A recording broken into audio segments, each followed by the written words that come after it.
Are you ready? Okay, I'm ready. The Jesse Blake Sports Report. Really? Oh, wait, really? The Jesse Blake Sports Report. That's it? Don't forget, it's the Jesse Blake Sports Report with Jesse Blake. That's kind of redundant. Dude, is there a problem? No, that's fine. I just, I thought maybe you guys would come up with something, good. Man, just read it. You know what? Doesn't matter to me. I get paid by the word.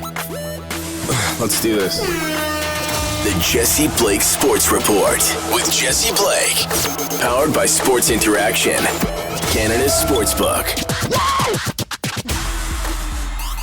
We are being joined by Es Baraheni, digital content host and producer for The Score. Find all of his work over at The Score's YouTube channel. Follow him on Twitter. Great follow. And Es, you don't know this, but you won an award today. What? Yeah, today you became the first ever two-time guest on this podcast. Congratulations. Well done. Thank you. Hey, you know what? I just want to thank my mom. We really we worked for this. Shout out STPN. We're here. You gotta thank God. Yes, yeah. Thank God. Thank my mom. Thank everybody who doubted me. The person across the street who always says that they'll mow my lawn. Appreciate you, man. Everybody. The haters. Real ones. Yeah. All the haters. Yeah. For sure. Well, congratulations on that award. It comes with nothing. You win. So NBA Finals. We're here. We're finally here. It feels like it's taken forever, these playoffs, but it's been a really good playoffs after like a little slog at the beginning. I think we got a good couple rounds there. The lines here on Sports Interaction: Golden State, they're the favorite, 1.62. Boston, 2.21 as the underdogs. I want to talk about what a championship would mean for each of these teams. So let's start with the Warriors, because I think that's a little bit of the juicier storyline. Because with the Warriors, we have an era before Kevin Durant and an era after Kevin Durant. And we have the four key pieces that have been there throughout it. It's Clay, it's Steph, it's Dre, and it's Steve Kerr. And then you throw in like Myers up there in the GM office. But right now, what would you say this championship means for the Warriors in defining their legacy as like one of the all-time great teams? Dynasty, really. If you think about it, they're the only team since the Chicago Bulls to be in 6 out of the last 8 NBA finals. That is some historic stuff. Sure, LeBron James has done it all by himself, but to do it with one specific core, like you mentioned, that is something that is really, really unparalleled. They can cement themselves as one of the greatest teams of all time. They already are one of the greatest teams of all time, one of the greatest cores of all time, but this would cement them further. And if you think about the legacy with Steph Curry and Klay Thompson and Draymond Green, over the past couple of seasons, a lot of people had counted them out. They're old now. Oh no, never mind. They can't do it anymore. Their window's closed. This is all done, right? But now look, we're back here. This is a really, really defining moment in Steph Curry's career that we could watch, right? He's never had a finals MVP. That's something that's always been harped on, even though it shouldn't be harped on. This is the moment where you can really look at and say, okay, everything is coming together to kind of round out a Hall of Fame, top 10 all time type of career for Curry. That's why this championship is so important, because it's proven to the people that, said, oh, they only won because of Durant, or, oh, they're too old and they're too injured now. The window is closed. It's proving to those people that they were absolutely wrong. So for me, like, the Durant piece is so fascinating because he goes from like the reason they won those 2 with him and they went to those 3 straight finals to just like another piece in history when we look back. Right. It was like, okay, just another player on one of the Warriors championship runs. Like, do you feel the same way about how Durant's going to go down if they actually pull this out versus Boston? I think so. Not necessarily that he'll just be another player. He still is Kevin Durant. But I do think in the sense that, look, when KD got there, he accepted being like into the offense of the Warriors. He was accepted, essentially, look, I'm going to play my role. I'm going to do what I have to and play within this offensive system that's about sharing the ball. And he bought into that, and that's why they have 2 more championships now. And the Warriors are a dynasty. But at the same time, I think it kind of underrated how good the Warriors were prior to Kevin Durant. I mean, this is a team that won 73 games in a season. Steph Curry had a unanimous MVP before that. Draymond Green, a defensive player of the year before that as well. So they have this core that has proven that they can win without a Kevin Durant. But now, I guess in 2022, this is about the cherry on top. This is legitimizing or actually, negating any type of skepticism when it comes to the Golden State Warriors. Yeah, and it feels like kind of the media forgot about the Warriors and that the 2 years in between the championship runs when Clay was out and Steph was out for a bit and Draymond was in and out of the lineup, that the media they rode them off. They're like, okay, that era's kind of done, and we'll see what happens when they come back. And like seeing Clay kind of warm up to the game again, like he's not 100% like 2018 Clay again, but he's getting there. And the more games he plays, he's kind of getting back to that old Clay. Yeah, absolutely. I mean, look, he's and I'm excited for what he looks like next season because he's really shaping into form. I mean, what he was in 2019 prior to the injury was probably his prime, just in the sense that he was firing on all cylinders. He was figuring it out defensively.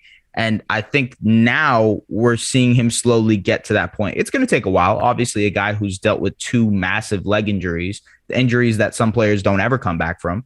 It's going to take a lot of time for him to get back to it. But, especially in game 5 against the Mavericks, he really showed out. So, yeah, I'm excited, man. I'm excited. I'm glad that Clay is back. It's generally one of the most, I don't want to say improbable, but impressive comebacks in sports recently. It's really, really insane. Yeah, and it's like heartwarming too, because like no one roots against that guy. Like he's everyone's second favorite player, So it's kind of cool to see that, and like all the NBA players love him too. He's a good dude. And like Steph, you mentioned briefly off the top, he's never won an NBA Finals, which seems like the weirdest kind of stat amongst their whole legacy. That amongst their 3 championship wins, Steph has no NBA Finals MVP. Yeah, and for his legacy here, just alone. He's the one. Like he's the one piece in this whole thing where like everything runs through Steph, the entire team, the organization, and everything. And like for him personally, he's got to be gunning for this extra hard just to like put away any rest that he isn't top 5 all time, top 10 all time. Wherever you want to rank him. Yeah, exactly. Yeah, it's about defining your legacy. I mean, it really is a cherry on top because when you think of a guy who has back-to-back MVPs, the first unanimous MVP in NBA history, 3-time NBA champion, just won a Western Conference Finals MVP, if we want to add that to the accolades, multiple All-Stars, changed the game forever, revolutionized the game of basketball. You add all those things to his resume, there's really nothing left for him to do other than add this Finals MVP to his belt. The repertoire keeps growing for him. I think he's a guy, especially at the way that he plays, that he can play for a very long time. He can end up going until these 37, 38, 39 just because of the way that he plays. It's not like he's demanding any type of athleticism. His body isn't, being put under pressure that way, but that it's a defining moment for him, this NBA Finals. Is he going to cement his legacy, or will there always be question marks? Is it going to be Jordan Poole who comes out and steals the show? Is it Draymond Green? Klay Thompson, maybe even heroic comeback. That would be pretty cool, right? Mm-hmm. So, yeah. Is it, if they win this one, do you see them hunting down the Jordan Bulls? Do you see them getting 6 if they get this one? Can they get 2 more? Like, it's tough, but I don't know. Yeah, the tough is an understatement. I mean, look, the Western Conference is really, really, really tough now. Kawhi Leonard and Paul George, they're going to be coming back. The Clippers are at full strength. Jamal Murray, Michael Porter Jr. with the Nuggets, Jokic and them, they should be at full strength. There's still teams coming like the Pelicans and Grizzlies and Timberwolves who are feisty and fun to deal with. It's going to be tough on them. There's no question. I think this is a very, very good opportunity because the cards kind of fell right. Their ducks were in order and things kind of got into the right spot for them to be in this position. But to see them going back to an NBA Finals, and it's crazy because we're probably saying the same thing and they're going to prove us wrong again. But to see them getting back to an NBA Finals after this is a lot harder, in my opinion. It's not impossible, but it's going to be a lot harder. Okay. Because Yeah. like you can look at it as okay, they have the younger pieces coming in. Like Sure. Wiseman's gonna mature and Poole's only gonna get better. So as the superstars age, they got the next kind of rotation coming up. Next wave, Yeah. It's just money gets tight at that point, right? You got to start paying these players, and it's like Jordan Poole is coming up for an extension. Andrew Wiggins is coming up for an extension. The Kumingas, the Moody's of the world, they'll be extension eligible in, I believe, 3 seasons. So like the money is going to start tightening it up if you still want to pay Steph, Dre, and Clay. So there'll always be that question. But look, I've said it before.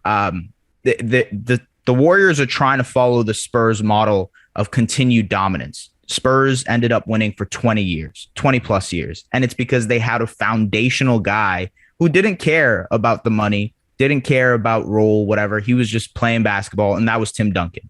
If you're Steph Curry, can be like a Tim Duncan and say, look, I'm just here to play basketball. Y'all do whatever. Y'all make my role, whatever. Pay me whatever, and I'll go ahead and do it. Then you'll be able to have continued dominance through the rest of his career. But in this climate, in this NBA where we have so much player movement, guys wanting to have bigger roles, et cetera, it's a lot harder to accomplish. Mm-hmm. With the player movement stuff, I feel like that's perfect to move over to Boston, because there's 2 big things I think that the league will take away and the NBA media will take away if Boston ends up winning this. The first one being the star hunting. Boston didn't star hunt, and when they did with Kyrie Irving, it was the complete failure. And right now you got Tatum, you got Brown, you got Smart, the 3 homegrown guys that they've been just trying to every single year. We'll run them back out, we'll run it back and see if these guys can do it here. And I think like the big takeaway if Boston were to end up winning this championship is that you don't have to go with big star hunting. Even Golden State, like you can take away that from their team as well if they win. But I think like Boston will be like, okay, we're in a new era of the NBA where you need these guys that are controllable for a long time that you get through the draft to actually win an NBA championship. Absolutely. I think in a lot of ways, look, the same thing applies to Golden State, because with Steph Curry, Klay Thompson, and Draymond Green, they drafted all those guys. Mm-hmm. All those guys were guys that they drafted and had control over for 8+ years. So it just made it so much easier for them to build around those guys once they got to the level they were at. Same thing applies to the Celtics. And look, Jason Tatum and Jaylen Brown are so young. This is something that we constantly overlook, is like, look, they're at the NBA Finals when they're 23, 24 years old. This is very reminiscent of, say, an Oklahoma City Thunder making it to the NBA Finals in 2012. 2012 it was, yeah. So, like, making it there at that moment, at this stage, being, especially going up against a very veteran team, this NBA Finals reminds me of that.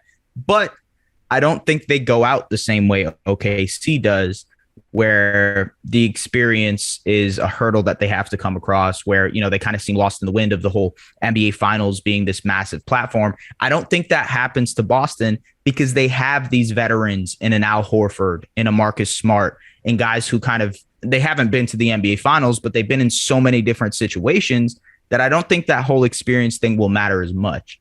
When it comes to the legacy and what this means for the Celtics and, Jason Tatum and Jaylen Brown, it's an incredible start for Jason Tatum's career. Incredible start. Think about the all NBA teams that he's had. He's reached the Eastern Conference Finals multiple times already, and now he's in his first NBA Finals. I mean, the sky really is the limit for a guy like that who has achieved so much in such a short amount of time. So. And he's the next piece that I was going to reference on what it means if they win the championship, because I made my little list of the superstar tiers. And if Tatum wins this NBA Finals, I think he jumps into top tier, right? I if he wins, I put him amongst LeBron, Giannis, Jokic, Kawhi, Durant. Then it's Tatum. Right. And right now he's in that second bubble where it's like Luka, Ja, Embiid, Butler. Like that's where if he wins here, do you have him jumping up to that top one with the big guys? I mean, tier wise, yeah, I think the conversation always ends up shifting depending on who wins. Think about 2020 with the bubble, the Lakers, and how incredible Anthony Davis played. Everybody said, okay, Anthony Davis is now the best player in the world, right? that clearly changed after that, and there were very, very different opinions of him. There's currently very, very different opinions of Anthony Davis now, and we see Nikola Jokic and Giannis kind of take him over. The same thing applies to, let's say, Kawhi in 2019. After Kawhi's incredible run, everybody was like, "This guy is the best player in the world." While by the way, he very so had a great I guess claim to that throne in 2019. It's tough to throw that his way. I do think that with Tatum, he is elevating himself to top tier status. I would say he's a top 10 player in the NBA. I think this season he was a top 10 player in the NBA. That's why he earned an all NBA second team nod. But yeah, I think there's no question. Like he's in that upper echelon. He's gonna skyrocket. It's between the three rising stars right now in the NBA are Ja Morant, Luka Doncic, and Jason Tatum. Those are the three guys that are catapulting themselves into superstardom, and it's really, really fun to watch. Yeah, and watch out for Ant-Man, Anthony Edwards. I believe he's going to hop there probably next season or the year after. Like I think that guy's got all the talent. You're an Ant truther. You're an Ant truther. I like it. I like it. I am. All right. So on the court, 5-on-5 matchup between the Celtics and the Warriors. It's looking like a battle between an extremely great defensive team versus the best offensive team in the Warriors that we see in the playoffs so far. How do you see this matchup playing out on the court? Who wins? What do you got? How did it play out? Yeah, it's tough, man. I was talking about it yesterday. I really do think this could go 7 games because this is the best defense that the Warriors have faced so far in these playoffs, and this is the best offense that the Celtics defense has faced so far into the playoffs. So I really do think it's like a match made in heaven. If you're a basketball person, it's really, really something that you should be looking forward to, because whatever the Celtics can throw at the Warriors can throw right back at the Celtics. And it's just going to be a clash of a kind of like fire and ice, because one team is going to be scorching hot offensively. They'll know how to figure it out, and they're still good on defense, which is the Warriors. And then on the other side, it's a team that may struggle offensively sometimes to create good shots for themselves. They rely on the three a little bit too much, and they rely on pull-up jumpers, can't really get to the rim. But at the same time, they have an otherworldly type of defense that is rare and we haven't seen yet in the Boston Celtics. So it's these clash of contrasting styles that makes it such a intriguing matchup. I've got the Warriors in 6. That's what I have. That is my prediction. I think the Warriors will end up winning in 6. I think the big reason for that is I just don't know if Boston's offense can end up sustaining and staying alive against the Warriors as much as the Warriors offense can stay alive against the Celtics defense. I think that the Warriors will have a lot more counters for the Celtics defense, because they're essentially their MO is ball movement. They love to move the ball. And the Celtics defense, which is switch heavy, which likes to throw a wrench at guys who like to move, who like to play ISO basketball, that's not the Warriors style, and that's not something that they can kind of hang their hat on. Is the Warriors aren't gonna end up playing ISO basketball for stretches of the game. They're gonna move the ball around. They're gonna be trying to share the rock, and find different ways to generate offense. I think that's gonna be an issue for Boston, because most of the teams that they've played in these playoffs aren't like that. They're either playing through a Giannis, they're playing through a Jimmy, they're playing through a Kevin Durant or a Kyrie. Ball movement isn't really the MO of the 3 teams they've seen. This is a very, very different team. And I think that'll be interesting to see how the Celtics defense counteracts that. Yeah, I've got the Warriors winning the series too. I think it'll go 7, but I like your pick of Warriors in 6. The one thing that does concern me is the Warriors defense against Boston. Like you mentioned, we're worried about Boston being able to get their offense going. But like Jason Kidd kind of called out the Warriors when he said they play a lot of zone. And what he meant by that was that when you're playing a lot of zone, it's because you can't keep up man to man because you don't have the personnel to cover the team you're playing. And I worry about Boston, Tatum in particular, taking advantage of that. But then I look at him and say, okay, Wiggins has been spectacular. He's been a great two-way player, and if Wiggins is tasked with covering Jason Tatum there, he can do a great job. I'm concerned about the Warriors defense, but then I'm like, okay, they could probably get it done, and Kerr can probably scheme his way out of this like he's done in the 3 series before that. I'll give you an interesting stat, and I believe I saw this on Twitter at some point in time. But the Celtics actually, I believe it was the Celtics and Raptors that saw the most amount of zone in the season, most amount of zone throughout the season, and that's because teams were essentially daring them to shoot. You see, we've talked about it with the Raptors, and with the Celtics, it was kind of the same thing. But the reason is, their role players started to hit their shots. The Grant Williams of the world started to hit their shots. The Peyton Pritchards of the world start to hit their shots. So now it's going to be like, all right, cool. Are those guys going to be able to hit their shots against the Warriors defense? Will the Warriors end up throwing the zone if they're struggling to shoot the ball? And that adds a whole wrinkle to it as well. I do think, though, at the end of the day, the Warriors defense is good enough to stop what the Celtics want to do, which is drive and kick. The Celtics, all they want to do is drive, kick, create an open three, and hope for the best from there. I think the Warriors are actually very, very they're well-rounded enough on defense to be able to figure that out. That's why I think it's Warriors in 6 and not 7. I could totally see it going 7, though. I could totally see it going 7. It would be a lot of fun. I'd be down. Yeah, and just for like the home fans, you want them to win it at home, right? Yeah, exactly. Do it at Chase Center. So last time you were here, a bunch of Raptors stuff has unfolded. Big Raptors all-time stuff. We got them losing to the Sixers, obviously. We got Siakam All-NBA. We got Scottie Barnes winning Rookie of the Year, which is amazing. And the thing I'll start with is something you brought up to me before the show. There's OG news about other teams being interested in him. Yeah, so Bleacher Report's Jake Fisher reported this morning. It might be yesterday morning if you're watching it. But they reported that essentially the Portland Trail Blazers, Utah Jazz, among other teams, are interested in OG Anunoby. I do want to kind of clear the air here because I think a lot of people on Twitter were saying, look, does this mean the Raptors are interested in trading OG? Oh, my God, what does this mean?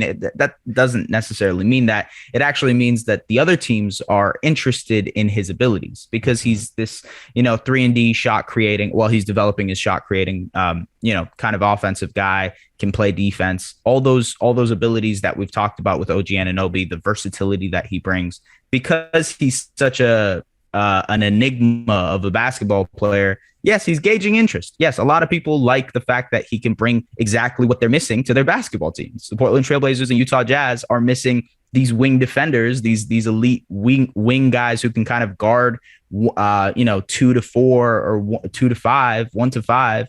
Those are the type of guys those teams need. So it's a non-story in my opinion. I will say though that it is an interesting time to be a Raptors fan because there will be decisions that have to be made. Fred VanVleet is going to end up extension eligible. Gary Trent Jr. is also extension eligible in 2024. It's Pascal Siakam and OG Anunoby that are going to be extension eligible and free agents. These are the things that you have to look at and see. Look, like the Warriors, and we talked about money is getting tight. The Raptors' money is going to end up getting tight as well. And you have to consider the fact that one of these guys is going to be the odd man out. Is it going to be OG Anunoby? Is it going to be Gary Trent Jr.? Is it going to be, Precious Achiuwa? I don't know. I don't think anybody does other than the Toronto Raptors right now. But it will inevitably be something that is of consolation for them. It is going to be something that's worth it to them, which is a star, in all honesty. Mm-hmm. They're going to be trying to shop these guys, if they shop these guys, for that final piece. I don't want to say the Kawhi Leonard piece because that's the thing that gets thrown around a lot, but that final piece, which is a shot creator, a guy you can go to get you a bucket, et cetera, et cetera. So is that kind of what you learned from the Sixers series? Because that's what I took away from it, was that they don't have the guy. That Siakam can be a great 1B, but he's not necessarily the 1A, and that they'll need another shot creator to go. They'll need that on the court if they want to win those types of series. Yeah, I think it depends on what kind of expectations you have for your team. If you're expecting to be a first round out, maybe a frisky second round team, I do think Siakam can end up being your 1A. Mm-hmm. It's just that you have to supply him with pieces around him that work.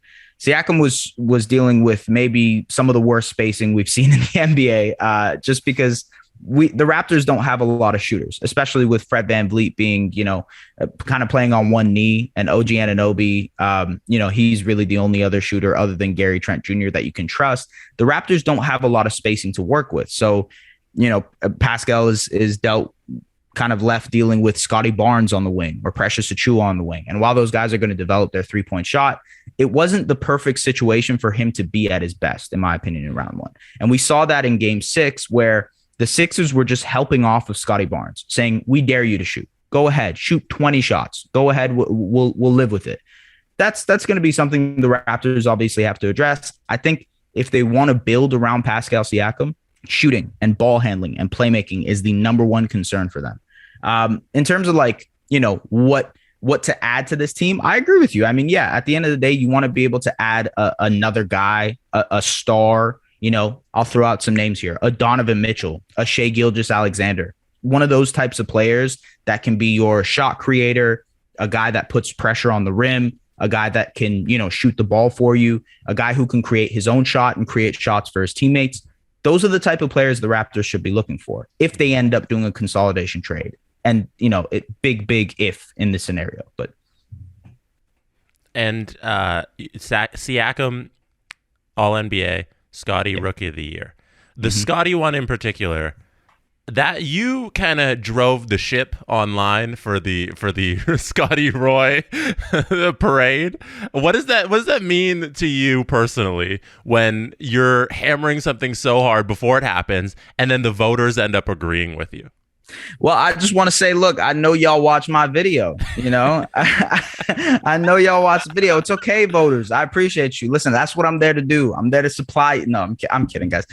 Look, when it comes to Scottie Barnes, though, it's awesome, man. It's awesome. He shattered any type of expectation Raptors fans had for him, any type of expectations NBA fans had for him. A lot of people thought he wouldn't be the scorer he was. He wouldn't blow out and kind of be the player he was in his rookie season. So it's great to see him do that. And when it comes to, pushing the agenda for it, I really do think that at the end of the day, he was the Rookie of the Year.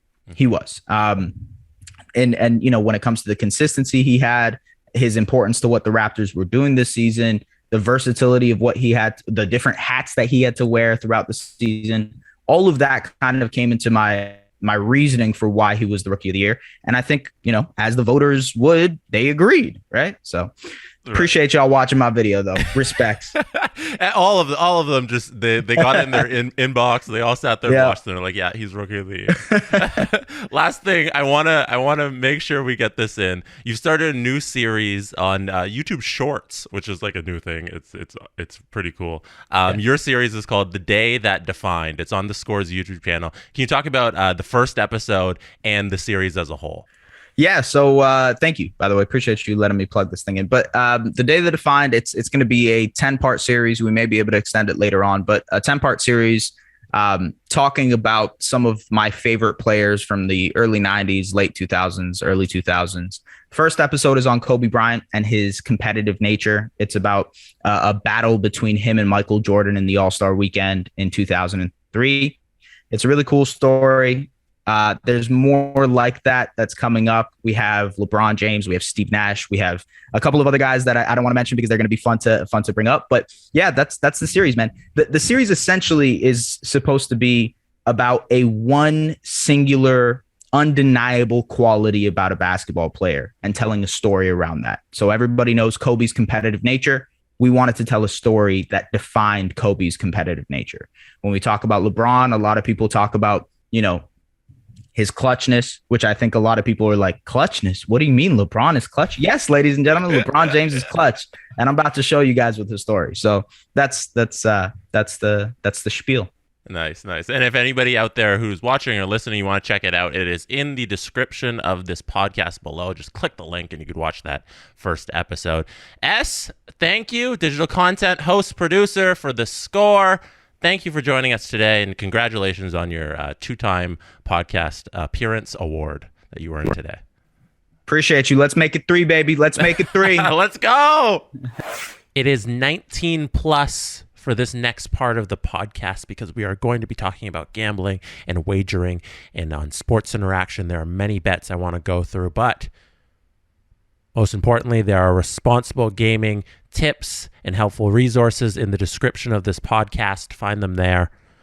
And sportsinteraction.com/SDPN if you want to get involved in any of these bets. And I got it open in front of me here. And I'm heading over to the NBA futures because we just talked a lot about Warriors Celtics. And what jumps out to me, I always like these because the playoffs have been running now for a month and a half in the NBA and the NHL. And the bet I really like when I'm looking at, okay, I think I got an idea of how this series is going to go. I like the bet of when will the series finish. Sports Interaction always has this pre-series and like during the series as well. You can always hop on them, but the odds they don't get as nice. You know, they get lower, so you can't win as much. But like pre-series right now, Celtics Warriors, when will the series finish? You can bet on 6, 7, 5, or 4. Worst odds, 4, then 5, then 7, then 6. According to the odds, 6 games is the most likely finish of the series. It's 2.85 times your money. So almost 3-1 that the series will finish in 6. So if you bet that, like in comparison, why I like this bet so much? Because in comparison to just picking the series outright, like, okay, who wins? Boston, Golden State. So Boston's the underdog. It's 2.2 odds that they win. It's 2.2 times your money. Boston wins. They're the underdog. Golden State's 1.62. So with the when will the series finish bet, I think you got a great opportunity here with, I think it's going to be 6 or 7. So there's really I'm cutting out 4. Like, I don't think it's going to be a sweep. I don't think it's going to be 5. I think both teams, they probably split the first 4. Then we're going 6 or 7. Narrow that down. Whether you feel it's going to go 6, whether you're going to go 7. The odds are better than if you just pick the team to win. Plus, in this bet, like, who cares who's in front, you know? Like, if you have no rooting interest, who cares then if the Warriors or the Celtics are ahead going into game 6 or going into game 7? You're just trying to predict, will it end in 6 or 7? So I always like that bet when I'm looking at these playoff matchups ahead of time. That's what I got there. And if we head over to the Colorado Edmonton series, I don't know if you're listening to this or watching this before or after that series is underway. It begins tonight based on when I'm recording this right now. It's the same thing. I look at the series the same way. Like, that's the bet that jumps out to me. And the funny thing about this series is the odds are even better on the payouts of if you think it's going to go 6 or 7. It's actually equal 3.1 that it will finish in 6 games or 7 games. So that's actually 3-1 of your money, and a little better than 3-1 actually. And the last thing from this series, in sportsinteraction.com/SDPN, the McDavid versus bets. Now, these are both even on both sides. It's 1.85 for both options, but they have on sportsinteraction.com/SDPN. McDavid versus MacKinnon, who has the most series goals. Then they have McDavid versus Draisaitl, who has the most series goals. Those two bets are so much fun, and I have no idea how they're going to go. You know, for me, I lean towards Draisaitl having more goals than McDavid.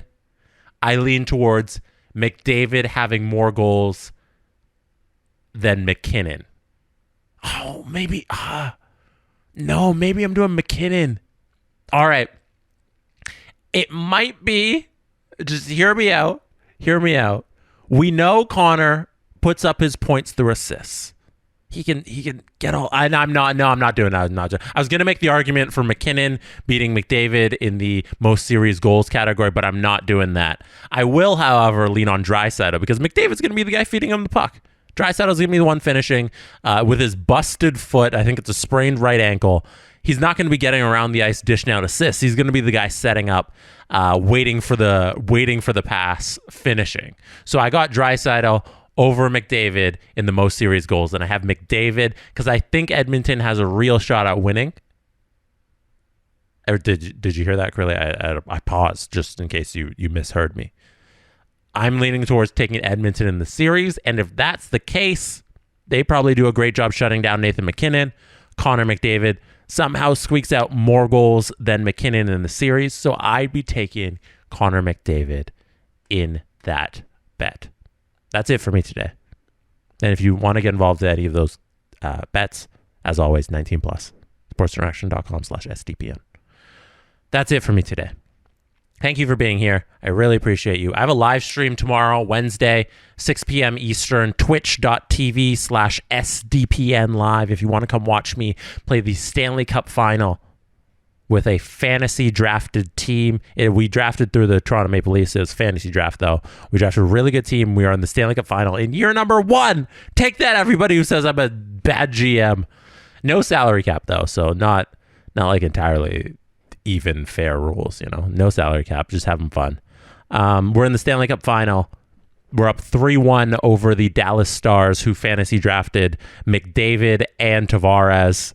Funny, I bring up this, and then we were just talking about McDavid. McDavid, who we're playing the Stanley Cup final, they have McDavid, Tavares 1-2 down the middle, and we're playing them. We're up 3-1 the Stanley Cup final. So the question is, can the Leafs hold on to a 3-1 lead?